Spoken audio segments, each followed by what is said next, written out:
కూడా ప్రతి ఒక్కరి మనసులో ప్రతి ఒక్కరి జీవితంలో నుండి మృత్యు దోషాలను మొదటగా తొలగిస్తుంది. నువ్వు ఎంత పెద్ద కర్మను పెట్టుకున్నా ఆ భూమి మీదకి తప్పనిసరి ఏదో జన్మాంతర గండాలు ఉండే ఉంటాయి, పిల్లల నుంచి పెద్దల దాకా. నువ్వు ఏ స్థాయిలో ఉన్నా ఎంత చెట్టుకి అంత గాలి అన్నట్టుగా నీకు ఉండేటువంటి కర్మను సులభంగా శుద్ధి చేస్తుంది. కేవలం మీరు అక్కడ కూర్చుండి ఆ యొక్క అవిష్యం తిరిగిస్తే చాలు, నీ కంటి చూపు దానిపైన పడితే చాలు. నీ మంత్రం చదువుకున్నాగా వాస్తవానికి ఇటువంటి విషయాలు సభాముఖంగా చెప్పరాదు. ఒక శక్తిపాతం అనే ఒక సిద్ధత్వం అనేది నాకు ఉంటుంది. నేను ఎప్పుడైతే ఆ మంత్రం చదువుకుంటే మీ అందరినీ చూసుకుంటానో ఆ విషయాన్ని వేస్తానో మీలో ఉన్నటువంటి ఆ నెగిటివ్ శక్తి అంతా కూడా అందులోకి వెళ్ళిపోతుంది. అది పరమాత్ముడు మా తపస్సుని మించి మాకు ఇచ్చినటువంటి అనుగ్రహం. దాన్ని మీరు అందరూ యూజ్ చేసుకుంటే సరిపోతుంది, వేరే ఎక్కువ ఏం అవసరం లేదు. మీరు ప్రత్యేకంగా చేయవలసిన అవసరం లేదు. ఏం లేదు. ఎందుకు నేను ప్రత్యేకంగా నాకు ఇక్కడికైతే నెలకు ₹1,00,000 ఇచ్చి పంపుతున్నారా, మళ్ళీ ఇంకొంటుంది కొన్ని నా కార్లో డీజిల్ వేసి పంపుతున్నారా? ఒక ప్రేమ. ఎప్పుడైతే ఆ దత్తాత్రేయ స్వామి నాకు 2017లో అనుగ్రహం అని ఇచ్చేసి ఇక్కడ కార్యక్రమాలు చేయాలనేటువంటి ఆయన ఆజ్ఞ ఇచ్చిందో ఆ ఆజ్ఞని పట్టుకొని ఇంత దూరం ప్రయాణం చేసింది. ఈ ప్రయాణంలో అలా ఓకగా ఎలాంటి ఆటంకాలు అవరోధాలు ఏ ప్రకృతి నుంచి ఎన్ని రకాల ఇబ్బందులు వచ్చినా ఇబ్బందులే మనకు సౌకర్యాలుగా మారి ఈరోజు 113వ హోరం దిగ్విజయంగా పూర్తి చేసుకున్నామంటే ఆయన అనుగ్రహం ఉంటుంది. అది మనం సృష్టించుకునేదే కాదు. ఒక హోమం చేయాలంటే దానికి నెయ్యి తేవాలంటే ఒక నెయ్యికి 3,000 నెయ్యిలా స్వచ్ఛమైన ఆవులు చేసుకోవాలంటే దానికి ఎన్నో అవసరాలు పడతాయి. ఎంత కష్టపడాలి, ఏం చేయాలి, ఎన్ని చేసుకోవాలి. ఒక మిషనరీ నడవాలంటే ఎన్ని రోజులు కష్టపడాలి. ఇక్కడ ఒక్క రోజు హోమం చేయాలంటే ఎన్ని రోజుల కష్టం అనేది ఉంటుంది. అదంతా ఎందుకోసం? సర్వేజన సుఖినో భవంతు, లోకం అంతా కూడా సల్లగా ఉండాలి, అందరు కూడా మంచిగా ఉండాలనే ఉద్దేశంతో మనం కార్యక్రమం చేస్తున్నాం. ఆ కార్యక్రమ ఉద్దేశాన్ని మీరు అందరూ కూడా వినియోగించుకుంటే సరిపోతుంది. స్వామి మాట్లాడాలి, స్వామితో కాసేపు ఉండాలి, అవి ఏది అవసరం లేదు. స్వామి హోమం చేసి మీకు ఇంత బొట్టు పెట్టు సార్, మీరు మొదలున్న రాత మారిపోతుంది. మీకు ఇక్కడికి వచ్చి ఏ సంకల్పం మీరు చేసుకుంటారో ఆ సంకల్పం అక్షరాల కనీసం ఎంత ముని సంకల్పం అయినా ఒక 2 నుంచి 3 సంవత్సరాలు అక్షరాలు నెరవేరుతుంది. దానికి ఎలాంటి సంశయం లేదు.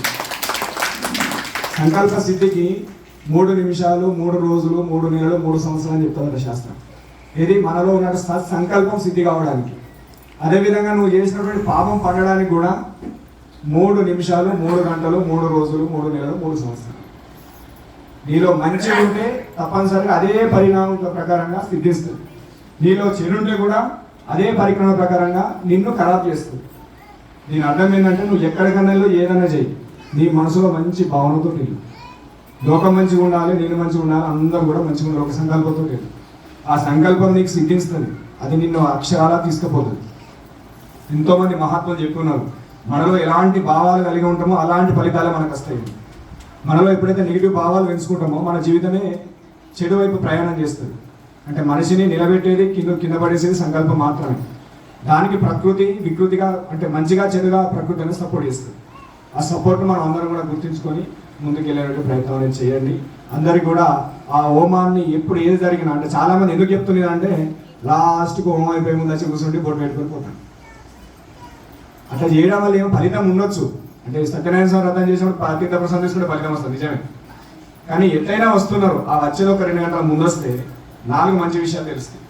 మీ పైన ఉన్నటువంటి కర్మ అనేది కరిగిపోతుంది 100%. సులభంగా 1000 సార్లు స్మరణ చేసిన ఒకటే, ఒక్కసారి హోమ హావుస్ ఇచ్చిన ఒకటే అని చెప్పింది శాస్త్రం. అంటే 1000 సార్లు నమశివాయ నమశివాయ నమశివాయ స్మరణ చేసిన ఒకటే, ఒక్కసారి నమశివాయ సాహా అని ఇంత నెయ్యని అగ్ని వేసి ఈశ్వరికి తర్పణం చేసిన ఒకటే. అంటే ఇలా మనం 108 చేసినాం. 108 into 1000 1 కోటి జపం 1,00,000 జపం జరిగిన దాంతో సమానం. మీరు ఇక్కడ కూర్చొని కనుక చూసినట్టుంటే అది మీరు తెలియదు కాబట్టి మీరు యూజ్ తెలుసుకోవాలి. అంటే స్వామి ఎందుకు కష్టపడుతున్నాడు, భక్తులందరూ ఎందుకు కష్టపడుతున్నారు, సేవకులందరూ ఎందుకు కష్టపడుతున్నారు అంటే ఆ స్థితిని ప్రకృతికి అందిస్తే ప్రకృతి నుంచి మనకు వచ్చే ఫలితం ఎల్లకాలం నిండుగా ఉంటుందని ఒక సదుద్దేశంతో మాత్రమే కార్యక్రమాన్ని అంత కఠినంగా మేము ఇంతసేపు కూర్చుండేవి కూడా కార్యక్రమం చేయడం జరుగుతుంది. దాన్ని మీరు అందరూ కూడా సంపూర్ణంగా యూజ్ చేసుకోవాలి. అయితే మనకి ఇప్పుడు వచ్చేటటువంటి కార్యక్రమం ఏంటంటే ఈ సంవత్సరంలో నూతన సంవత్సరం ప్రారంభంగా అవుతుంది. ఏంటిది? ఉగాది. ఎప్పుడు ఉన్నది? 19వ తారీఖు. ఏ వారం? గురువారం నాడు ఉగాది అనేది ఉన్నది. ఉగాది అనేది మన జీవితంలో ఒక మంచి సువర్ణాక్షరాలతో రాయబడేటటువంటి రోజు. ప్రతి సంవత్సరం నూతన సంవత్సరం ఉగాది అనేది మీ జీవితంలో మీ సంకల్ప సిద్ధికి మొదటి మెట్టులాగా పనిచేస్తుంది ఎవరికైనా సరే, ముఖ్యంగా సాధకులు. ఏం చేయాలి మరి ఉగాది రోజున? ఏం చేస్తే దానికి ఫలితం మనకు వస్తుంది?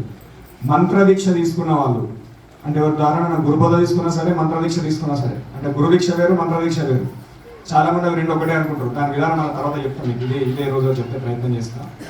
మీరు ఏదైనా చేయండి, పొద్దున లేవగానే మీ యొక్క తల్లిదండ్రుని గురువును మనసు సంకల్పించి భూమాతకు నమస్కారం చేసుకొని ముఖ్యంగా ముందుగా చేసి ఆ రోజున ఏదైతే మీరు చేసేటటువంటి మంత్రం ఉంటుందో, ఇల్లును శుభ్రం చేసుకుంటారా ఏం చేస్తారా నిత్యం చేసే విధంగా చేసుకొని ఆ మంత్రదేవతను కనీసం ఒక 108 సార్లు జపం చేసుకోండి. నమశివాయ కానీ ఏదైనా సరే 108 సార్లు జపం చేసుకొని నాకు నా కుటుంబానికి ఈ సంవత్సరం అంతా కూడా దైవానుగ్రహం నిండుగా ఉండాలి, ఈ లోకమంతా కూడా చల్లగా ఉండాలి, ఈ సంవత్సరంలో వచ్చినటువంటి అన్ని రకాల శుభ ఫలితాలు నా దేశానికి నా కుటుంబానికి నా ప్రాంతానికి రక్షణ ఇవ్వాలి, అది సంకల్పం చేసుకోండి. ఆ సంకల్పంతో మీ జీవితం ఉన్నత స్థితికి వెళ్తుంది. సింపుల్, దానికి వేరే అవసరం లేదు. వేరే మీకు వీలైన ఎన్నైనా పూజలు చేయరు, ఎన్నైనా వ్రతాలు చేయరు, ఏదైనా చేయండి. ఇది చేసుకున్న తర్వాత మీ దగ్గరలో ఎక్కడైనా సరే పంచాంగ శ్రవణం అనేది పెడతారు, పంచాంగ పఠనం అనేది పెడతారు. అది మన ఫోన్లో చూడొద్దు, ఫోన్లో పెడతారు, టీవీలో వస్తాయి. కానీ ప్రత్యక్షంగా వెళ్ళాలి. ఇప్పుడు నేను కూర్చున్నా, నేను పంచాంగంలో ఫలితాలు ఇక్కడ కూర్చొని మీకు చెప్తాను. ఆడు కూర్చుంటే మీరు వినాలి. వింటే ఏంటంటే ఉగాది రోజు కనుక పంచాంగ ఫలితాన్ని వింటే ఆ సంవత్సర ఫలితాన్ని మొత్తం అంటే సంవత్సరంలో ఉండే 365 రోజుల ఫలితాన్ని వినంత ఫలితం వస్తుంది అని చెప్పింది శాస్త్రం. ఒక ఉగాది రోజు పంచాంగ ఫలితం వింటే రోజు ప్రతిరోజు కూడా పంచాంగం అనే పదాన్ని వినాలి. తిథి వార యోగ కరణ అనేది 5 అంగాలు ఉంటాయి. తిథి వార నక్షత్ర యోగ కరణం అనేది వాటినే పంచాంగం ఉంటుంది. అంటే ఇవాళ ఏం వారం, ఇవాళ ఏం తిథి, ఇవాళ ఏం నక్షత్రం, ఇవాళ ఏం యోగం, ఏం కరణం, ఇది ప్రతి ఒక్కరూ ధర్మ ప్రకారంగా తెలుసుకోవాలి. అందుకే ఇప్పుడు మన గ్రూపులలో కానీ దాంట్లో పంచాంగం మొదలు పెట్టి పంచాంగం పెడతాం. ప్రతి ఒక్కరు పంచాంగం అనే పదాన్ని వింటే కోటి జపం చేసిన దాంతో సమాధానం చెప్తారు పెద్దలు, కేవలం పంచాంగం వింటే. ఎందుకంటే పంచాంగంతోనే మనం ఏంటిది, మనం ఏ వారంలో ఉన్నాం, ఏ నక్షత్రంలో, ఏ తిథిలో ఉన్నాం, ఏ సంవత్సరంలో ఉన్నాం, ఏ ప్రాంతంలో ఉన్నాం అన్ని చెప్పేది ఏంటిది పంచాంగం మాత్రం చెప్తుంది. అలాంటిది అందుకే చాలా మంది చూస్తూ ఉంటారు, ఏ రోజున పంచాంగ పఠనానికి వెళ్ళరు, శ్రవణానికి వెళ్ళరు. ఉగాది రోజు చాలా మంది వెళ్ళి కూర్చుంటారు, మహాత్ములు చెప్తూ ఉంటారు. ఎందుకు? కొత్త సంవత్సరం అని కాదు, ఆ రోజు కనుక పంచాంగ ఫలితాన్ని కనుక వింటే ఆ సంవత్సరం కూడా విన్నటువంటి ఫలితం వస్తుంది అని పెద్దలు చెప్పింది కాబట్టి కూర్చుంటుంటారు. దాన్ని కూడా మీరందరూ కూడా రేపు ఉగాది రోజున యథాశక్తిగా పొద్దున లేచి ఇంట్లో భగవంతుని దగ్గర సాధన చేసుకొని ఖచ్చితంగా చేయాలి. ఏ మంత్రం రాదు మాకు, నమశివాయ చేయండి అంతే. చేయని వాళ్ళు ఇంతవరకు ఏం పని చేయని వాళ్ళు ఇంట్లో శుభ్రం చేసుకొని దీపారాధన చేసుకొని నమశివాయ నమశివాయ నమశివాయ 120 చేసుకుంది. ఈ ఉగాది అంతా కూడా నాకు శుభ ఫలితాన్ని ఇచ్చుగాక, ఈశ్వరునికి అనుగ్రహం నాకు కలుగాక అని మీ సంకల్పం మీరే చేయండి. తర్వాత మీ గురువుని ఎవరైతే మీ సాంప్రదాయ ప్రకారం గురువును మనసులో తలుచుకుంటారో ఆ గురువు రూపాన్ని మనసులో తలుచుకొని ఆ భగవంతుడికి అర్పణ చేసుకోండి. అది సద్గురు అర్పణం అవుతుంది, ఆ జీవితం దైవార్పణం అవుతుంది. ఆ ఉగాది మీ జీవితంలో సువర్ణ అక్షరాలతో నింపబడినటువంటి రోజుగా మారుతుంది. సులభమైన పాయింట్, దానికి మించినది ఏమున్నది. దాన్ని పట్టుకునేటువంటి ప్రయత్నం చేయాలి. అంటే ఈ ఉగాది కానీ శ్రీరామనవమి కానీ ఇట్లాంటి విజయదశమి కానీ ఇది మనిషి యొక్క రాతను మారుస్తుంది. 100% పర్వదినాలు అనేవి ఉంటాయి, పుణ్యమాస ఎట్లుంటాయో ఈ ఉగాది ఇట్లాంటి వాటి మనిషి జీవితంలో వాడు ఎంత దుర్బలమైనా సరే వాని కర్మను తీసేటటువంటి రోజుల్లో కొన్ని ఉంటాయి. మహాత్ములు వాటి అన్నింటినీ ఏరి మనకు శాస్త్రరీత్యా నిక్షిప్తం చేసి మనకి ఇచ్చినటువంటి సందర్భాలు ఎన్నో ఉన్నాయి. వాటిని పట్టుకొని వాటికి ఉన్నట్టు రహస్యం తెలుసు. దానికి సింపుల్ రహస్యం, దాని పెద్ద చరిత్ర ఉంటుంది. అన్ని చెప్తే మీరు మర్చిపోతారు. ఇప్పుడు కావాల్సింది ఏంది, కేవలం ఆ రోజు స్మరణ చేసుకోండి, ఇల్లు శుద్ధి చేసుకోండి, దేహ శుద్ధి చేసుకోండి, స్మరణ అనేది భగవంతు యొక్క నామజపం ఎక్కువ చేసుకోండి. తర్వాత దగ్గర ఉన్నటువంటి పంచాంగ పఠనం చేసుకోండి. తర్వాత గురువుల దర్శనం చేసుకోండి, చాలా ఇంపార్టెంట్. విజయదశమి నాడు ఉగాది నాడు తప్పనిసరి గురువు దర్శనం చేసుకోవాలి.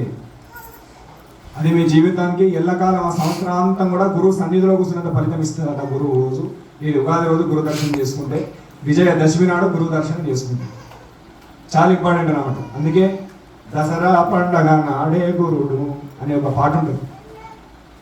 దాని అర్థం ఏంటంటే విజయదశమి నాడు ఎవరైతే గురువును పాదాలు పడతారో, గురువుని యొక్క అనుగ్రహాన్ని పొందడానికి ప్రయత్నం చేస్తారో ఆ జీవితం విజయంలో ఆ గురువు అనే పాదానికి ఎల్లకాలం తోడు ఉంటుందని దాని అర్థం అన్నమాట. కొంతమంది సాంప్రదాయ ప్రకారంగా గురు పునర్రోజు కాదు, విజయదశమి నాడే మంత్రదీక్షలు ఇస్తారు, గురు బోధలు ఇస్తారు, గురు దీక్షలు ఇస్తారు. కొన్ని సాంప్రదాయాలు ఉంటాయి. కాబట్టి రేపు వచ్చేది ఉగాది ఉన్నది కాబట్టి తప్పనిసరిగా గురు దర్శనం చేసుకోండి. గురు దర్శనం చేయడానికి మా గురువు అందుబాటులో లేడు. దుబాయ్లో ఉన్నాడు, మస్కట్లో ఉన్నాడు, లేకపోతే 100 కిలోమీటర్ దూరంలో ఉన్నాడు, వేరే ఎక్కడో ఉన్నాడు. మరి ఏం చేయాలి? గురువు యొక్క ఫోటో కానీ, గురువు యొక్క పాదకాలు కానీ, లేకపోతే కనీసం గురువు రూపాన్ని కానీ మీ మనసులో కనీసం కూర్చోండి. ఒక 5 నిమిషాల కంటే ఎక్కువ రూపాన్ని మనసులో సంకల్పం చేసి గురువు చెప్పినటువంటి మాటలు కానీ, గురువు ఇచ్చినటువంటి మంత్రాన్ని కానీ మనసులో స్మరణ చేసుకోవాలి. ఏ గురువు మాకు తెలియదు, దత్తాత్రేయ స్వామిని పట్టుకోండి, దక్షిణామూర్తిని పట్టుకోండి, ఆయననే మీ గురువు. లేదా అందరికంటే ఆది గురువు పరమేశ్వరుని పట్టుకోండి, ఆయననే గురువు, ఆయన మనసులో స్మరణ చేసుకోండి. స్మరణ చేసి కనీసం 5 నిమిషాలకు తక్కువ చేయదు. ఎప్పుడు ఏ నామం చేసినా, ఏ జపం చేసినా, ఏం చేసినా 5 నిమిషాలకు లోపు చేస్తుంది, మీకు పని చేయదు. ప్రకృతిలో గాలికి కలిసిపోతుంది. చాలామంది కళ్ళు మూసుకొని నమస్కారం అయిపోయింది.